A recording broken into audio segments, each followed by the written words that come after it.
నమస్తే అండి. హీమోఫిలియా అనే వ్యాధి లక్షణాలు ఎలా ఉంటాయో తెలుసుకుందాం. హీమోఫిలియా అనే వ్యాధిలో ఏమవుతుందంటే రక్తం గడ్డ కట్టకుండా ఎక్కడైనా దెబ్బ తగిలినప్పుడు గానీ, వేరియస్ అదర్ అవయవాల్లో కానీ బ్లీడింగ్ అవుతూ ఉంటుంది. సో, ఈ లక్షణాలు మొదటగా చిన్న పిల్లల్లో ఎలా బయటపడతాయంటే, బాగా చిన్న పిల్లలు నడిచే వయసు వచ్చేటప్పటికి అంటే 1 ఇయర్ ఆ టైంకి వచ్చేటప్పటికి పడిపోతూ ఉంటారు. సో, వాళ్ళ తలకి దెబ్బ తగలడం వల్ల తల మీద ఇంత పెద్ద బొబ్బిలాగా కడుతూ ఉంటుందన్నమాట వాళ్ళలో. సో, దాంతో కొంతమందిలో బయటపడుతుంది. కొంతమందిలో కొంత లేట్‌గా బయటపడుతుంది. అంటే పిల్లవాడు పరిగెట్టి బాగా ఆడుకునే సమయంలో ఏదైనా గాయాలైనప్పుడు అక్కడ రక్తం ఆగకుండా కారుతూ ఉండడం గానీ, లేదంటే మన ముడుకు ఉంటుంది గదా! కాళ్ళలో ముడుకు అవి వాస్తూ ఉంటాయన్నమాట. బాగా పరిగెడుతూ ఉంటే లోపల డ్యామేజ్ అయ్యి లోపల బ్లీడింగ్ అవుతుంటుంది. దానివల్ల ముడుకులు ఇంత పెద్ద పెద్దగా వాస్తూ ఉంటాయి.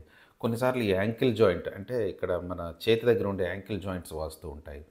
కొన్ని రకాల ఆపరేషన్ చేసేటున్నప్పుడు రక్తం ఆగకుండా కారుతూ ఉంటుంది. ఇలాంటి లక్షణాలు ఉంటూ ఉంటాయన్నమాట.